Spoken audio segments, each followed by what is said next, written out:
अरे अरे, वीडियो को स्किप मत कीजिए, this video will help you. Okay, so let's begin. हम सभी यूपीएससी एस्पिरेंट के सामने एक हमेशा चैलेंज होता है कि मॉक टेस्ट हम लगा तो लेते हैं, टेस्ट सीरीज भी ज्वाइन कर लेते हैं, मार्केट से बहुत सारे मॉक टेस्ट परचेज भी करके आ जाते हैं, बट इनको एनालिसिस कैसे किया जाता है। So for to all my viewers, आप अगर इस वीडियो को देख रहे हैं तो प्लीज़ 1.5 की स्पीड से भी देख सकते हैं। अगर कोई स्किप कर रहा है तो मैं कोशिश करती हूँ, उनको रिकमेंड करती हूँ कि आप इस पार्ट पर डायरेक्टली आ जाइए, क्योंकि ये पार्ट आपके लिए बहुत हेल्पफुल है। बट उससे पहले I will start with this कि मॉक हम लगाते क्यों हैं। मॉक हम इसलिए लगाते हैं कि अब तक हमने जो भी पढ़ा हो, क्वेश्चंस उसको प्रैक्टिस करने के लिए, ताकि हमारे भी कॉन्सेप्ट्स जो हों और जो हमने अब तक पढ़ा है उसको प्रॉपरली रिवाइज हो जाए, ठीक है। और ये देखने के लिए कि हमें रिवीजन एक्चुअली करना क्या है।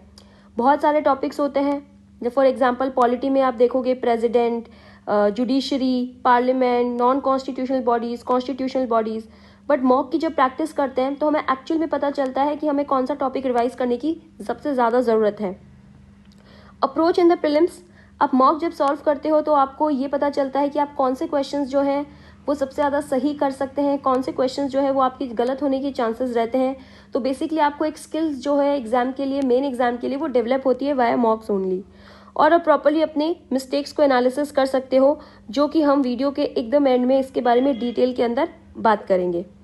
नाउ सेकंड क्वेश्चन आता है कि ठीक है, टेस्ट सीरीज तो ज्वाइन कर लिए, लेकिन कितने मॉक देने चाहिए कि सफिशिएंट हमारे मार्क्स आ जाएं। तो सबसे पहली बात, ऐसे कोई नंबर ऑफ टेस्ट कोई फिक्स नहीं है, डिपेंड करता है। कुछ लोग 10 देते हैं, कुछ लोग 20 देते हैं, कुछ लोग पूरी टेस्ट सीरीज ज्वाइन करके रखते हैं, प्लस मार्केट से भी पेपर लेके आते हैं। तो अराउंड 50-60, जितनी आपकी कैपेबिलिटी हो या जितनी आपकी नीड और रिक्वायरमेंट हो, उसके अकॉर्डिंग आप टेस्ट दे सकते हैं। सबसे पहले तो सेक्शनल टेस्ट देना चाहिए। जो भी सब्जेक्ट आप रिवाइज कर रहे हो, उस सब्जेक्ट के रिवीजन के साथ आपको सेक्शनल टेस्ट दे देना चाहिए। जैसे कि फॉर एग्जांपल आप पॉलिटी पढ़ रहे हो दिन में, ठीक है, लेट्स से अगर आप 5 घंटे पॉलिटी पढ़ते हो तो 2 घंटे निकालिए उसके लिए और उसका एक सेक्शनल टेस्ट जो है वो दे दीजिए, ताकि आपका एक कॉम्प्रिहेंसिव रिवीजन जो हो वो हो जाए उसके अंदर। दूसरा एक आता है फुल लेंथ टेस्ट देना। फुल लेंथ टेस्ट देना बहुत ज़रूरी है।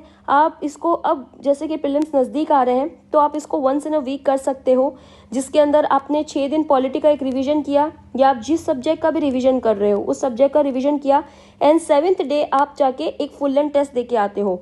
बट आपको एक मेक श्योर करना है कि जिस सब्जेक्ट का रिवीजन आप चल रहा है एट प्रेजेंट, एटलीस्ट उसके क्वेश्चंस तो बिल्कुल भी गलत ना हो, ठीक है। बाय द टाइम आप जब तक 1 महीना आपको या 1.5 महीना जब तक आपका कंप्लीट होएगा, जब तक आपका पूरा रिवीजन कंप्लीट हो जाएगा फेज 1 का, तब आपको रियलाइज होगा कि हर हफ्ते आप ये कोशिश कर रहे हो कि पॉलिटी के ना हो, देन नेक्स्ट हफ्ते आप ज्योग्राफी रिवाइज कर रहे हो तो आप मेक श्योर करोगे कि फुल लेंथ में ज्योग्राफी और पॉलिटी दोनों के क्वेश्चंस गलत ना हो। अगर वो गलत हो रहे हैं तो हम उनको एनालिसिस करेंगे, वो टेक्निक मैं आपको बताऊंगी। दूसरी चीज़ है कि एक मैं रिकमेंड करूंगी कि आप जिस दिन फुल लेंथ टेस्ट दे के आ रहे हो उस दिन टाइमिंग आप यही रखो। अगर आप अपने रूम में बैठ के दे रहे हो या अपने घर में भी दे रहे हो तो मेक श्योर करो टाइमिंग ये रखो, और प्लस आप इसके साथ एक OMR शीट भी प्रिंट आउट निकलवा सकते हो, जिसके अंदर आप प्रॉपर तरीके से गोले फिल कर रहे हो। क्योंकि एग्जामिनेशन के प्रेशर के अंदर हम कई बार जो गोले भरते हैं मॉक OMR शीट के अंदर, वो काफ़ी गलत भर देते हैं और हमें बाहर आके रियलाइज़ होता है कि शिट, ये हमने तो नीचे भर दिया, या फिर हम बहुत सारी मिस्टेक्स होती है OMR शीट भरते हुए। तो आप प्रैक्टिस कीजिए, ये काफ़ी आपको हेल्प करेगा। दूसरी चीज़ ये है कि काफ़ी बार GS का पेपर जब हम दे के आते हैं तो हम CSAT के तो मॉक लगा ही नहीं पाते हैं। तो इट्स बेटर कि आप उसी दिन 2:30 to 4:30, जो कि काफ़ी एक लेजी पीरियड होता है, लेथार्जिक पीरियड होता है, आप उसके अंदर 2:30 to 4:30 CSAT का पेपर भी लगा सकते हो, ताकि आप नेक्स्ट डे जब दोनों का एनालिसिस बहुत अच्छे से कर सकते हो और आपको CSAT का पेपर लगाने के बाद एक कॉन्फिडेंस भी मिलेगा कि क्वालिफाइंग जितने मार्क्स आ रहे होंगे। तो नाउ अब क्वेश्चन आता है कि विच मॉक्स टू अटेम्प्ट।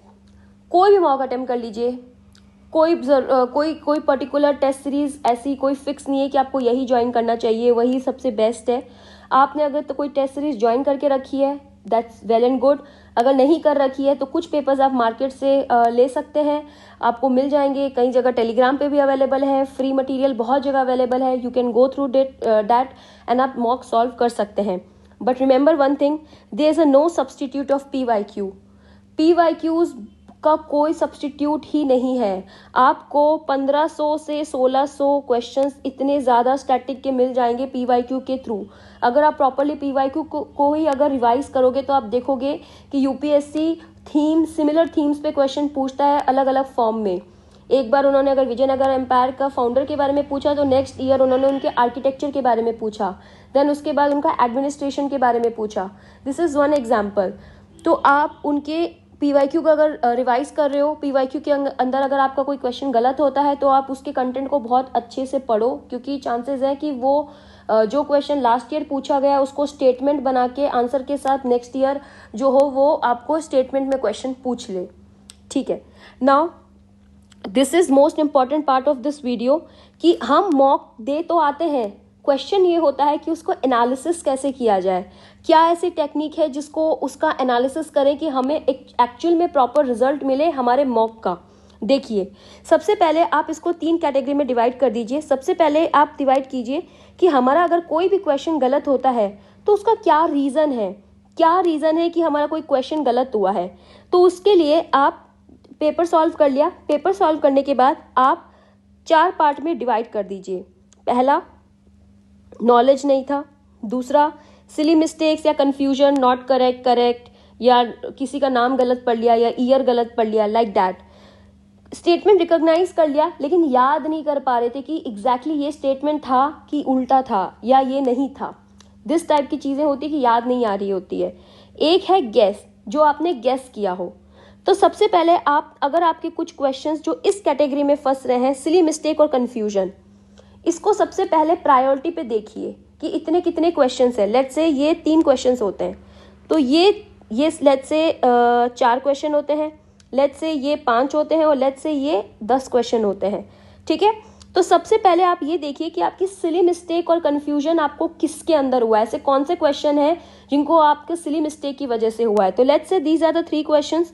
तो उन क्वेश्चंस को आप बहुत अच्छे से देखिए कि मैंने क्या स्टेटमेंट गलत पढ़ा, क्या मैंने नॉट करेक्ट करेक्ट पढ़ा या इनकरेक्ट, क्या असर्शन गलत पढ़ा, रीजनिंग गलत पढ़ा, क्या गलत पढ़ा, वो आपको देखना है। क्योंकि हमें सबसे ज़्यादा इनको कम करना होता है, क्योंकि एग्जाम के प्रेशर में सबसे ज़्यादा हम जो मिस्टेक करते हैं वो सिली मिस्टेक्स ही होती है। कहते हैं ना बाहर आके, वो नो सिली मिस्टेक, शिट मैंने ये गलत स्टेटमेंट पढ़ लिया, ये दे रखा था, मुझे पता ही नहीं था। ठीक है, तो आप ये इसको कम कीजिए, इसको सबसे ज़्यादा कम कीजिए, क्योंकि ये रिड्यूस करोगे तो ऑटोमेटिकली मार्क्स जो होंगे वो पॉजिटिव की तरफ ज़्यादा जाएंगे। ठीक है, देन सेकंड पे आइए, recognise but not remember. It means आपको रिवीजन की बहुत ज़्यादा ज़रूरत है, क्योंकि आपने ऑलरेडी एक सब्जेक्ट पढ़ा हुआ है। Let's say you have read history, ठीक है, अब आप रिवीजन ना होने की वजह से क्वेश्चन गलत कर रहे हैं। इट मीन्स आपने जो इतना टाइम हिस्ट्री में डिवोट किया पढ़ने के लिए वो पूरा वेस्ट हुआ, क्योंकि उसके पढ़ने के बाद भी आपके क्वेश्चन गलत हो रहे हैं। तो इसको सेकंड प्रायोरिटी पे दीजिए। जो जो क्वेश्चंस गलत हुए हैं उनको प्रॉपरली कॉम्प्रिहेंसिव उनका रिवीजन कीजिए। ठीक है, देन थर्ड आता है आपको लैक ऑफ नॉलेज, कि हमें नॉलेज ही नहीं था, तो उस इंफॉर्मेशन को गैदर कीजिए और अपने जहाँ पे भी नोट्स बनाए उसके अंदर ऐड ऑन कीजिए। देन फोर्थ आता है गेस। ये उस चीज़ों के लिए है कि ये जो मैंने आपको बताया था कि आपको मॉक के थ्रू स्किल्स डेवलप होती है, तो ये बेसिकली उन चीज़ के लिए है कि आप जो कहते हैं ना तुक्का मारने में सही हो जाता है, तो कैसे पता करते हैं कि कहाँ पे तुक्का कैसा लगाना है। तो बेसिकली जब आप एग्जाम में, आपको कुछ क्वेश्चंस ऐसे होते हैं कि जब आप पूरा पेपर अटेम्प्ट कर लेते हो तो कुछ क्वेश्चंस आप ऐसे लेफ्ट आउट रह जाते हैं जहाँ पे आपको लगता है कि यहाँ पे मैं गेस कर देता हूँ, शायद सही हो सकता है। तो ये जो इंट्यूजन है और जो ये स्किल्स है, ये आपको अभी यहाँ पे ये पेपर और मॉक सॉल्व करके ही आएगी। ठीक है, अब क्वेश्चन आता है कि अब क्या करें, पेपर को तो बार बार रिवाइज नहीं करेंगे, मॉक को, तो फिर क्या करें। आप एक छोटी नोटबुक ले लीजिए या डायरी बना लीजिए। ठीक है, जो भी आपकी सिली मिस्टेक्स हुई हैं उस स्टेटमेंट को एज इट इज लिख लीजिए। ठीक है, लेट्स से आपकी सिली मिस्टेक हुई है आर्टिकल 110, बट आपने आर्टिकल 10 पढ़ा, तो आप लिख लीजिए article 110 related to money bill. ठीक है, और उसके आगे रेड मार्क से लिख दीजिए सिली मिस्टेक, मैं इस स्टेटमेंट को गलत पढ़ता हूँ। ठीक है, देन नेक्स्ट आप रिकॉग्नाइज बट नॉट रिमेंबर, ये आप अपने जो नोट्स बना रखे हैं उससे रिवाइज कीजिए। नॉलेज नहीं था, जो आपने नोट्स बना रखे हैं उसमें ऐड ऑन कर दीजिए। ठीक है, और उसको हाईलाइटर से हाईलाइट कर दीजिए कि ये स्टेटमेंट नया है, बिकॉज आपके माइंड को बहुत टाइम लगेगा उस स्टेटमेंट को याद रखने में। ठीक है, नाउ अब आता है कि अनअटेम्प्टेड क्वेश्चन के लिए क्या किया जाए, क्योंकि अनअटेम्प्टेड क्वेश्चन अभी मॉक में अनअटेम्प्टेड है। लेट्स से अगर उसी से कोई क्वेश्चन पीवाई नेक्स्ट ये यूपीएससी प्रीलिम्स में आ गया देन, तो उसके लिए सबसे पहले तो ये देखिए कि जो अनअटेम्प्टेड क्वेश्चन है क्या वो मेरे नोट से थे, नहीं थे तो आप यहाँ पे जो है आप वहीं पे ऐड ऑन कीजिए। दूसरी चीज़ है कि अगर नहीं थे तो करंट अफेयर्स से हैं या फिर स्टैटिक्स से हैं, तो इसमें अपने आप को कोसने की ज़रूरत नहीं है, दुखी होने की ज़रूरत नहीं है। एक स्माइल दीजिए और बोलिए कि तो मुझे पता ही नहीं था इसलिए मैंने अनअटेम्प्टेड था, तो कोई दिक्कत नहीं है, अब मैं ये सीख लेता हूँ और मैं ये ऐड ऑन कर लेता हूँ अपने नोट्स के अंदर।